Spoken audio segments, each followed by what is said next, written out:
5 Real Exorcisms. The Tanaku Exorcism. In 2005, Irina Cornici, a 23-year-old nun, had moved to an isolated hilltop monastery in Romania. Only weeks later, she began regularly giggling during Mass. It didn't take long before she descended into utter madness and was diagnosed with schizophrenia. Doctors say Cornici believed she heard the devil talking to her, telling her she was sinful. After a 2-week treatment, the hospital released her into the care of the monastery. But again, Cornici started acting strangely. Father Daniel Corigianu, the priest of the monastery, and 4 nuns decided to try a different method of curing her: exorcism. They bound Cornici to a cross, gagged her with a towel, and left her in a dank room at the convent for 3 days without food, where she died of suffocation and dehydration. The shocking case was widely publicized throughout the world, following a lengthy trial where the 5 were convicted of murdering Cornici. Just before his arrest, the 29-year-old priest stated during a Romanian TV interview, "You can't take the devil out of people with pills." Clara Germana Sella. In 1906, Clara Germana Sella was a 16-year-old orphan girl at St. Michael's Mission in Natal, South Africa. The story goes that Clara, who had lost all hope, made a pact with Satan.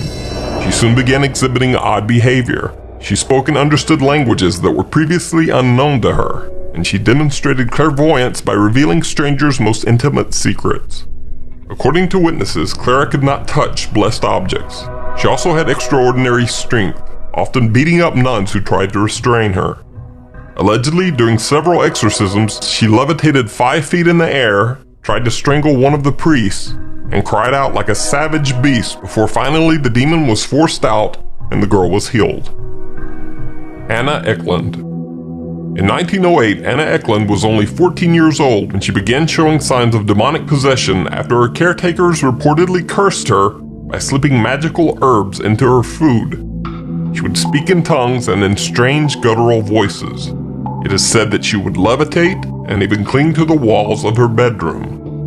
In 1912, Anna Eklund had her first exorcism performed, which brought relief for a short time. But soon, Anna became possessed again, but this time by multiple demons. In 1928, 3 exorcisms were conducted at a convent in Erling, Iowa, and reportedly Anna was finally cured. In 2016, the story was picked up by director Andrew Jones and transformed into a movie inspired by the true story called The Exorcism of Anna Eklund. Arnie Cheyenne Johnson.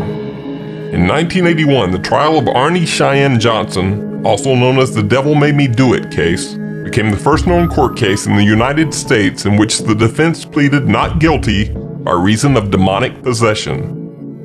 In 1981, 19-year-old Arnie Johnson joined his girlfriend at the kennel where she worked with his sister and his girlfriend's cousin.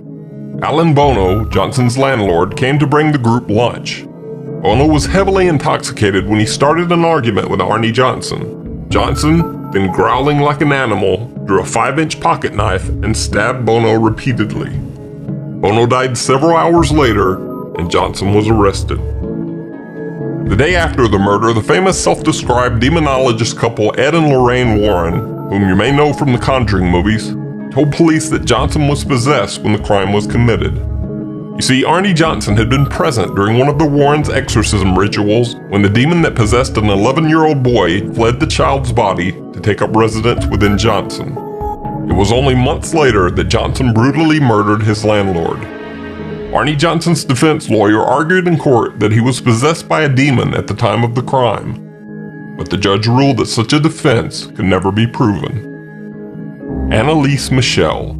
The case of Annalise Michel is one of the most well-known exorcisms of all time, with the Hollywood movie The Exorcism of Emily Rose inspired by her story. Born in Germany in 1952, Annalise was raised by a Catholic family and grew up to be withdrawn and very religious. At only 16 years old, Annalise experienced epileptic seizures and was diagnosed with temporal lobe epilepsy. Following a deep depression, the young girl was sent to a psychiatric hospital. It was during her stay that she started hearing voices. The voices would tell her that she was, quote, damned and would rot in hell. Annalise was prescribed anti-convulsion drugs for continuous seizures and a drug used to treat various psychoses, including schizophrenia, disturbed behavior, and delusions. However, her health did not improve, and Annalise began to attribute it to demonic possession.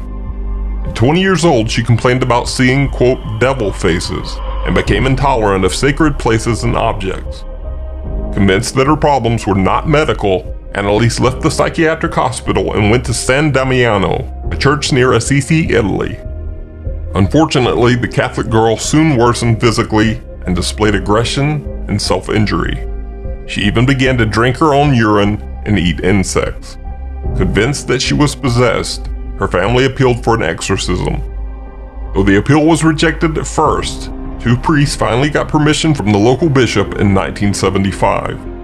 Annalise went through 67 exorcism sessions. During the sessions, she refused to eat. Eventually, Annalise died at her home on July 1st, 1976. She was only 23 years old. The autopsy report stated that the cause of death was malnutrition and dehydration. Her parents and the priests were charged with negligent homicide. One of the priests allowed a few of the exorcism sessions to be recorded. Here's a small clip of the truly disturbing audio tapes. Und in der Kirche werden Herrenpaare das ja unmodern halten. Ja? Ja. Alle? Warum? Ja, warum? Weil... Pick me. Thanks for watching.